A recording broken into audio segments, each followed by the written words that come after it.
Hey, it's Chronologically Gaming, the only channel that's perpetually retro because we're playing every video game in order of release. Welcome to 1982. We're in October playing every video game we couldn't find the definite release date for in alphabetical order, and we were last playing Battle for Normandy on the TRS-80. And I know you're clamoring for more Battle for Normandy, so here you go. The very next game we're going to play is Battle for Normandy on the Apple II.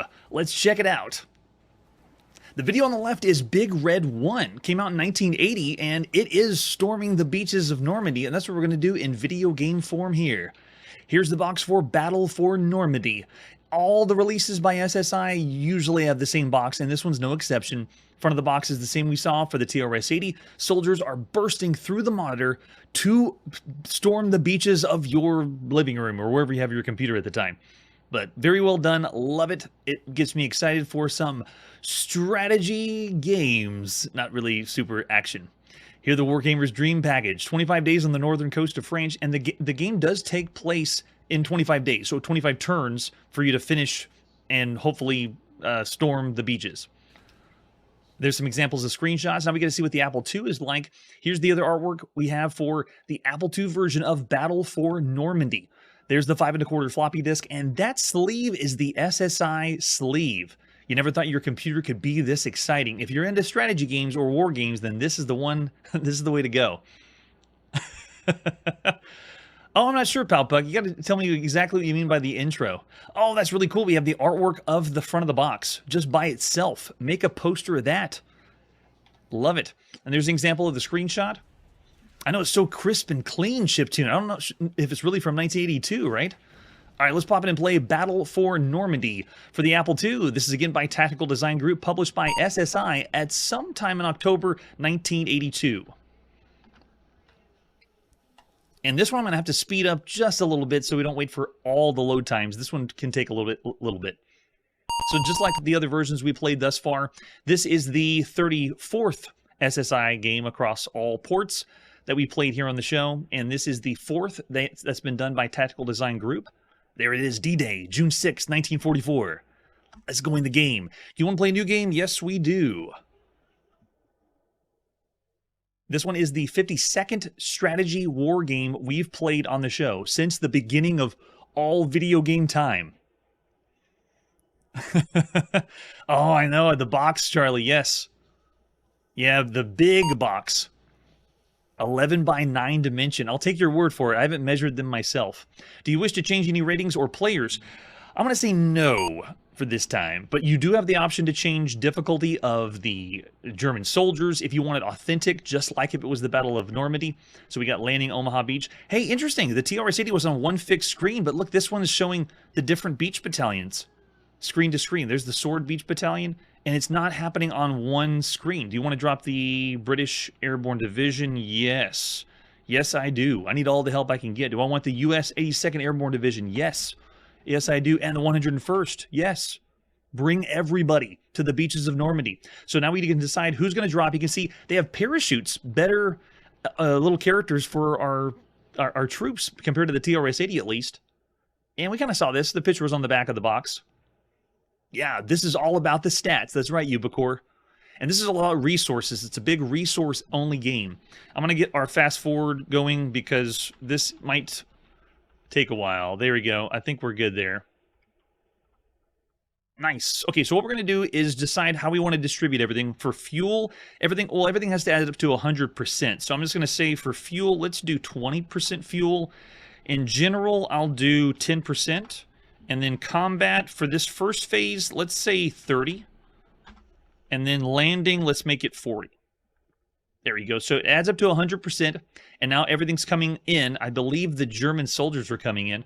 All right, so we are in. I have no control of the joystick, even though I have one plugged into the Apple II. It does nothing. It is only about the keyboard. So here we go. I have movement to go around. Oh, nice, sweet. So it's like a point and click game, but not really. You're using a keyboard. So it's a highlighted section, and I'm using the number. If you look down in the, well, you actually can't see because it's in the bottom right, but it's telling you which keys to use on the hex to move around. So you move around with your numbers, and this is pretty good. It's not freely scrolling, but it is allowing us to go all around the entire beach. So we actually can see more than we could on the TRS-80, and every hex and character is identified very well. I actually am looking at the characters, and you can see that they have little marks over the top of their head, but I don't see anything differentiating between US and German forces. Is there a differentiation? I can see, I think British is the cross, and then US is the 3 stripes, using the beautiful Apple II colors. What is that, magenta and green that they use for that? I know the graphics look way better than the TRS-80. All right, so I'm just moving around. I want to see how far the map goes. Nice, so it goes all the way to the edge. There I am at the very edge. Cool, so freely scrolling. I'm going to go ahead and exit the move phase by hitting E. And then the German operation time. Let's see if we see some German soldiers come in and how they're identified. Like we played with the TRS-80, you'd need the reference card open, you need the manual open to know all the commands for every single unit. If you wanted to really dive into the game, it would take a few months to really sink your teeth into this. Here on the show, we do really quick showcases of strategy games, so it's really difficult to get a firm understanding of how much the quality of this game is.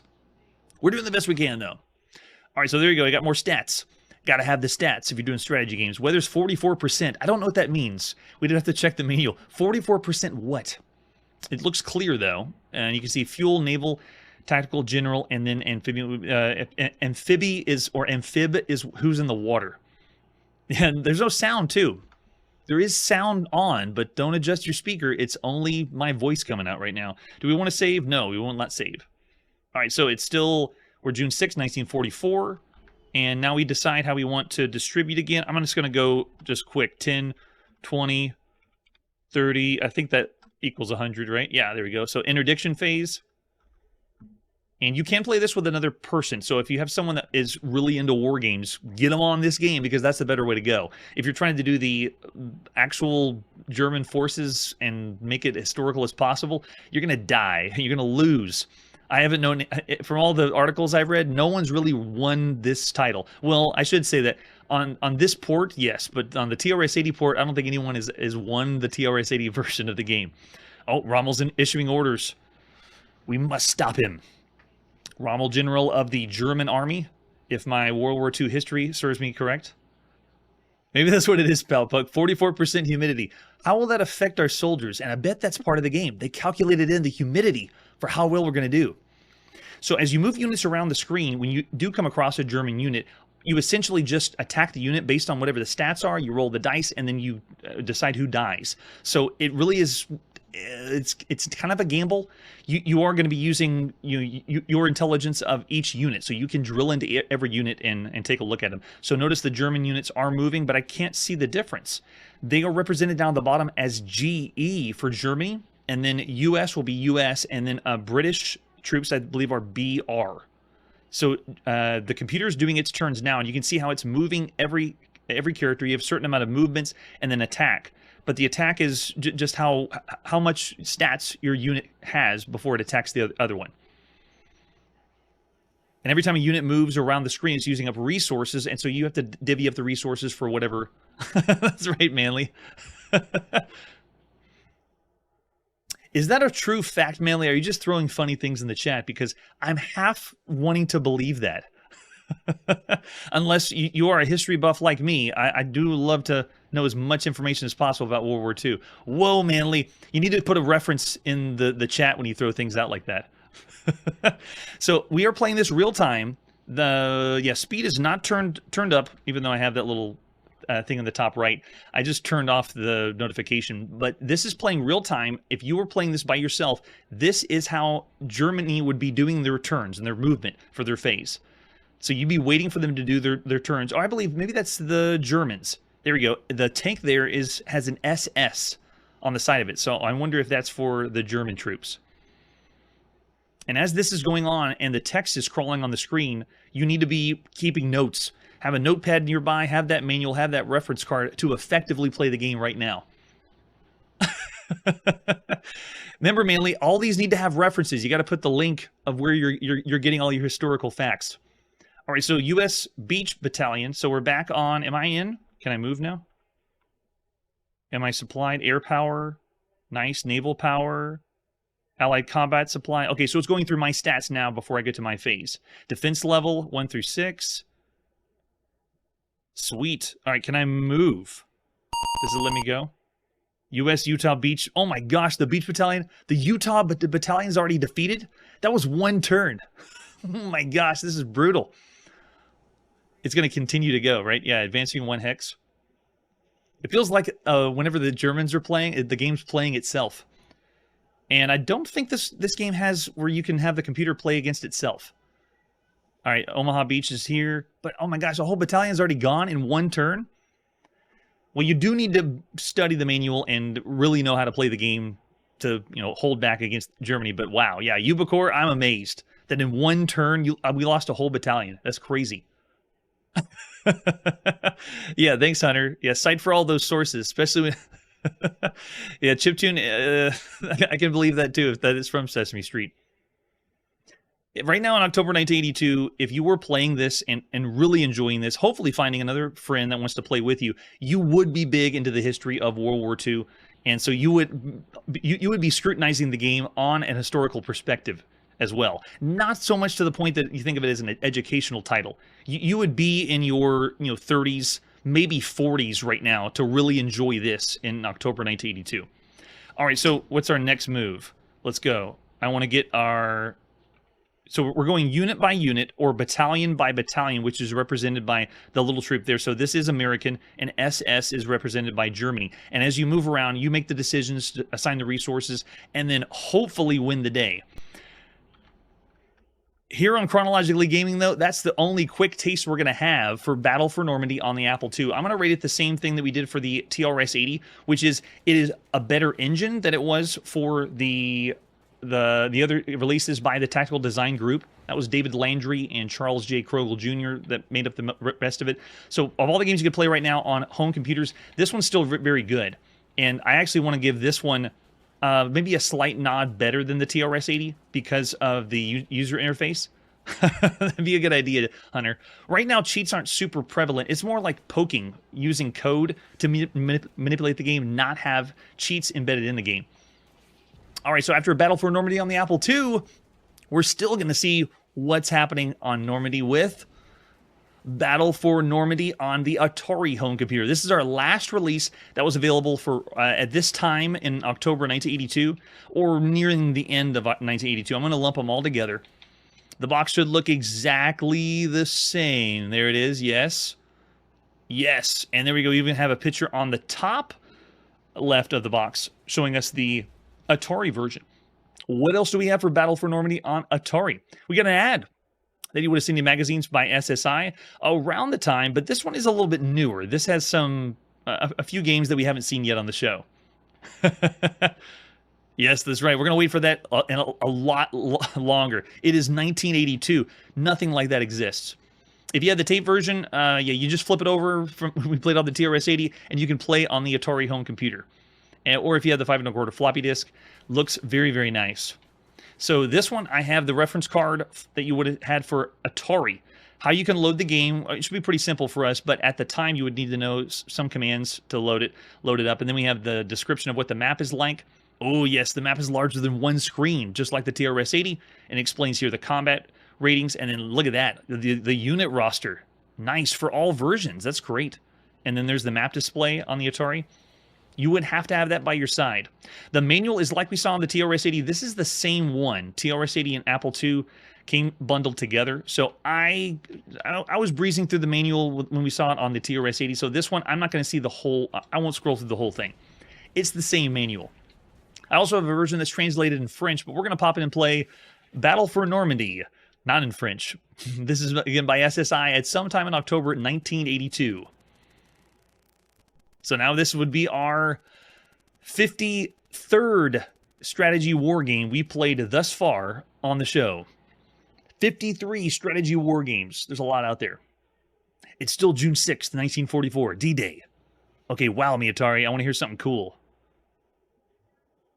Now again, I have the sound on, but I expect laser sounds to be coming out of the speakers, but no. It's just Battle for Normandy being drawn on the screen. Cool effect, though. Nice. Now this one I'm going to have to do a little fast forwarding as well because the loading for some of these games to have to calculate everything, oof, they chug. All right, do you want to play a new game? Yes, we do. Not loading anything here. You want to change any ratings or players? I want to say yes this time. Do you want to play the 2-week scenario or the campaign game?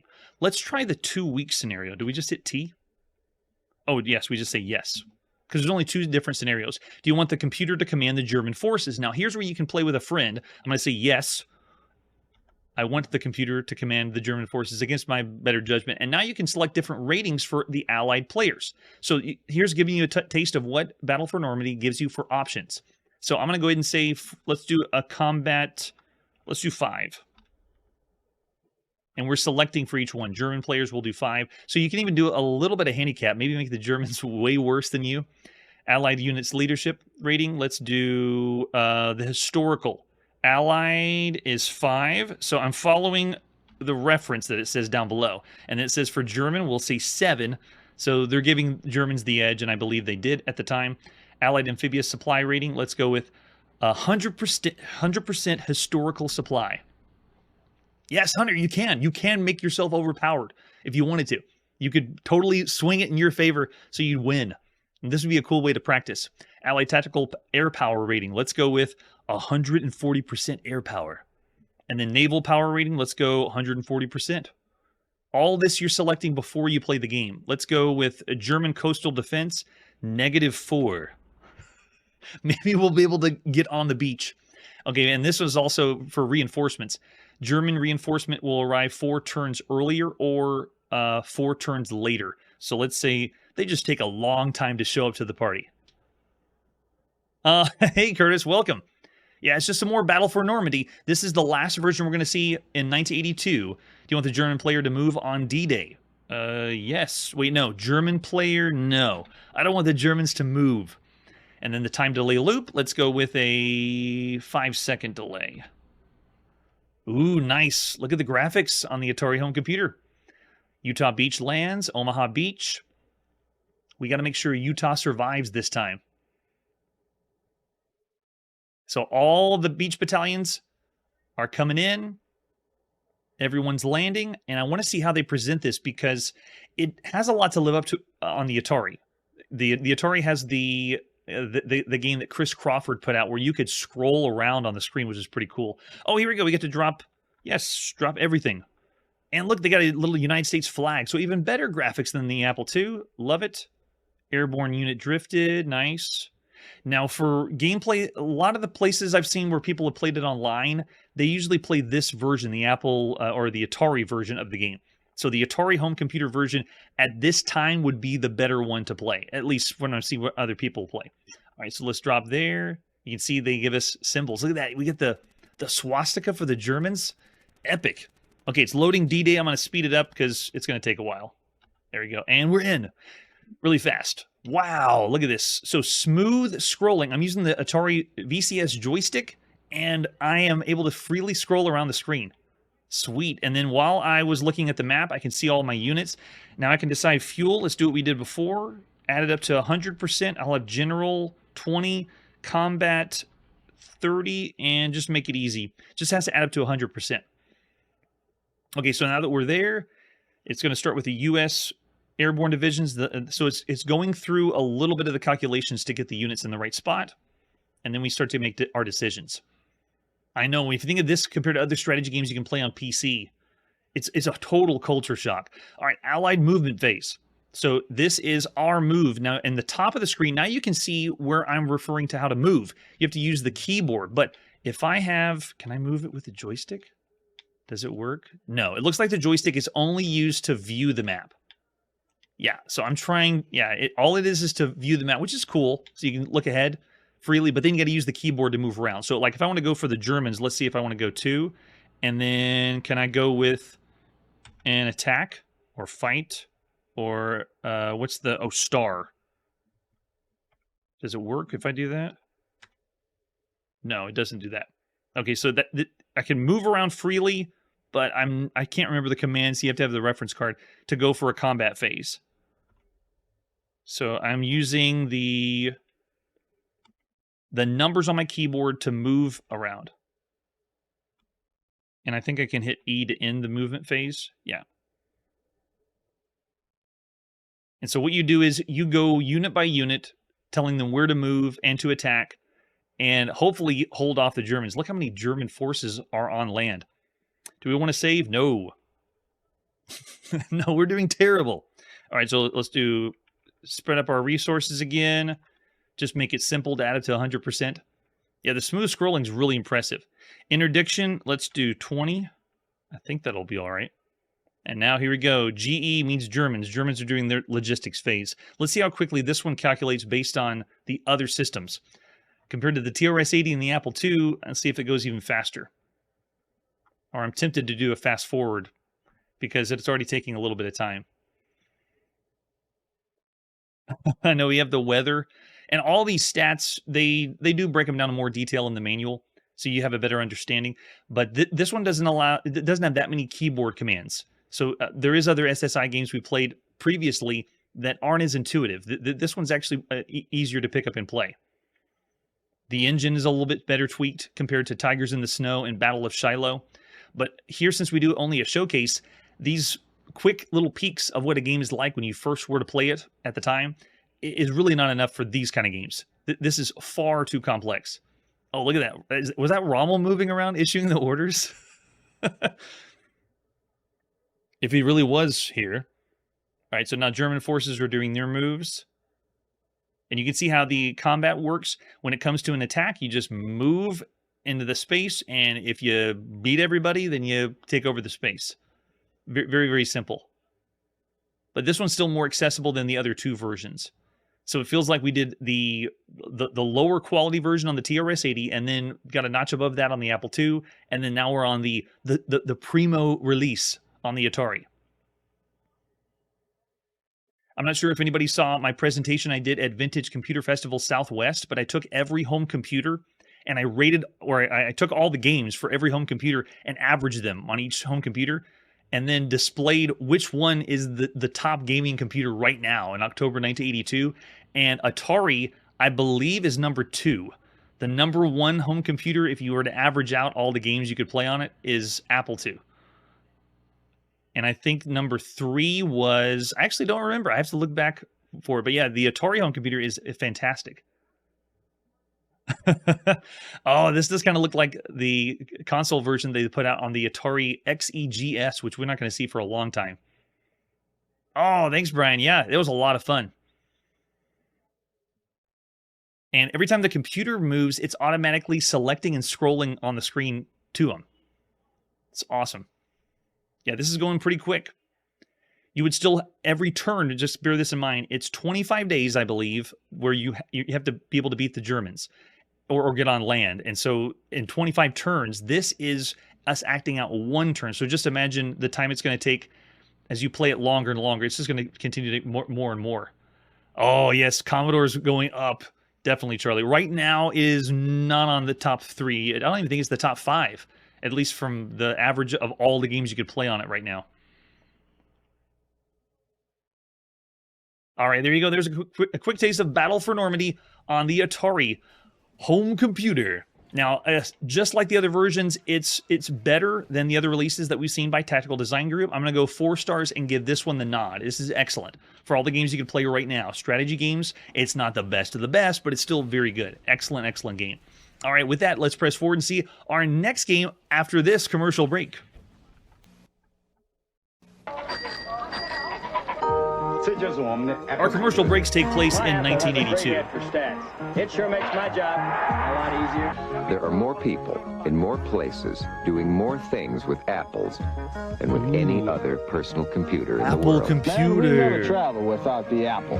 And of all these people using Apples, most had never touched a computer before. Apple. Oh, you know they're playing video games on that one. So just like I said, this is the top computer, at least from all the ratings of all the games we played on it averaged out. The Apple II is still the number 1 video game home computer right now, at least for chronologically gaming standard. So here we go. The next game we're going to play is Battlesight on the Apple II. This one is another one we don't have a lot of artwork for, just a few screenshots and then a mock-up of what the disc would look like. It's not even a real disc for the Apple II. So yeah, here's just the screenshot. I think that's it. Yeah, all we have is a screenshot of the game. So let's pop it and play Battlesight and see what it's all about. This is Versa Computing, done by Major C. Hanselman at sometime in October 1982. And this is definitely sometime in October 1982. So this one is only on the Apple II, and this marks our 393rd game we've played here on Chronologically Gaming for the Apple II. The classic Apple II scroll. Sweet. And never mind that crack, but that's how we're able to play it today. Got some tank graphics. I'm ready to go. And I guess it's still loading for us. The Versa Computing. Whoa, there you go. That'll wake you up. Versa Computing, the only other thing that they've done was a game called Meet the Presidents in 1981. We did not play that game. It was one of the most boring educational titles. So let's see if they can live up to the first game we've seen them do here on the show. Oh, nice touch. Playing music on the Apple II. There's not a whole lot of games that do that. There's more. Probably 10 that we see that play some tunes before we play. All right, so we want to go with, you can do instructions. Oh, when? What is this? Instructions? The Soviet threat? They tell us how to play the game? It is highly recommended that you view the remaining programs on the menu after completing these instructions and prior to play. Okay, so I guess we didn't get a manual for this one because it's pretty hard to come by. They'll give you an insight into modern tank warfare. Wait a second, is this like a tank simulation? Are we going to play something like Battlezone? Chances of survival immensely. Okay, so it increases our chance of survival. Low-flying aircraft should be engaged. Press the escape key, freezes the action in case you're called away. Oh, nice, so you have a pause. That's awesome. All right, so this is... Oh, okay, it shows you how to control both the tank tread and turret movement in the event of either is damaged. You press the R key to repair. Okay, that's good to know. 5 enemy tanks bypass your position. So we have a wall of text, but I guess that's good because we didn't get a manual for the game. It's in the game itself. It has 5 skill levels as well as a night warfare option. Individual performance will recap at the end of each game. Highest score, current champ. Cool. It's an accurate simulation of what we'd be facing in Europe should we go to war tomorrow. Pains have been taken to consider such things as the speed of both U.S. and Soviet tank rounds and missiles. So this is like a World War III simulator that we're going to play. At least it sounds that way. Nice. All right, so that's the instructions. Now, I don't want to go through all of these. I guess we can break down the Soviet threat, the intelligence report, and then helpful hints. Or we can just play the game. Let's go. Hitting number 5. Yeah, I like it, Brian. If you don't know what tanks are, how to control tanks, I guess you would want to read that. All right, let's speed this up. We're not going to wait all day for things to load. You would have had to in 1982, though. All right, so I want to do skill level 1 because I don't know what's going to happen. And night fighting, no. That just means things will go dark. Okay, first wave is in, and we're on. Okay, so I'm controlling the crosshair on the screen. Interesting. It moves very, very slow. But if I hold down one of the buttons... Nice, there's my fire. It just blink away in existence. If I hold down one of the buttons, I do this little scroll effect, which is kind of cool. Oh, why didn't it? Oh, the turret's damaged. Repair. Hit R to repair. Quick, quick, quick. Hurry, we don't have time. It's still under repair, which means I can't move the crosshair. All right, let's try to get it down. It moves so slow, though. Look at this. It's still going down. Waiting. I don't think I'll catch up to it. Oh, okay. Whenever you fire, it's just a single shot on the screen or a explosion that blocks your face. Nice. Okay, we got the helicopter. So I have one button for fire, one button to scroll the screen. Okay, this wave is over. Next wave will consist of 2 tanks. Crew efficiency went up. All right, we're ready for the next wave. Let's go. Let's scroll over to the side. I don't know exactly how... Okay, it's loading, so I can't fire again. I gotta wait. Quick, quick, quick, load that shell. Put it in. And I missed again. I thought I had to lead the target, but I guess not. So this game was promising with the user interface something really impressive, but all this really feels like is I'm playing a terrible version of Missile Command, like a command shooter. Fire, quick. Thank you. Okay, can we get over to this one? Quick, quick, quick. He's coming in fast. Load the shell. It's still loading. Come on. Oh, nice touch. There's a different view of the tanks coming at you. Sweet. Okay, so let's see. We got another one coming in. And the top of the screen. I'll scroll myself over. Since there's not as much animation, it feels less impressive when I'm blowing things up. Like, I want oomph, and I'm not feeling it. Next wave will consist of at least 4 tanks, hitting a key or a button for next wave. That's it, mainly. It doesn't really feel like Battlezone, though, because I'm not able to move forward. It doesn't feel like I'm in virtual reality. So it feels like I'm, what's the best way to describe it? This feels more like I'm playing Missile Command, like a command shooter, rather than a Battlezone game. And to be fair, most of the games we've seen that tried to be like Battlezone, they don't really pull it off. Nothing... Uh-oh, treads are damaged. Oh, no. Fully functional? Okay, we're full... I don't know what happens. we got shot to the point that our treads fixed themselves. Awesome. So I move my way around the map, wait for shells to load. Because of the slowness, it feels almost like a simulator, but it doesn't feel as fun as Battlezone. Some of the ones we've seen at home, like the best one we saw was on the TRS-80. That one was fun as a Battlezone style game, but this one just seems a little bit slow-paced. Come on, waiting for the shell to load. Come on, quick. Got him, nice. Oh, right, really? Whenever it does the giant explosion, Curtis? All right, 5 tanks. So it's going to continue to go wave by wave, get more and more enemies on the screen, but that's essentially the gameplay. So as all the games we've ever played on home computers, you're expecting something like Battlezone or a simulator that would be even cooler or better, but it doesn't deliver. So Battlesight falls short, but if you're into something a little slower paced, it's not really a high action style game. I would say it's still around the average range for everything you could play up to this point.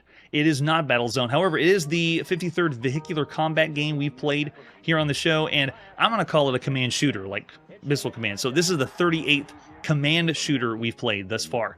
Yeah, I'm looking over the chat. I see 2.5s to 3s. I'm actually going to go subpar because of the slowness and because I can understand why our artwork is not found for this one. 2.5 stars for Battlesight.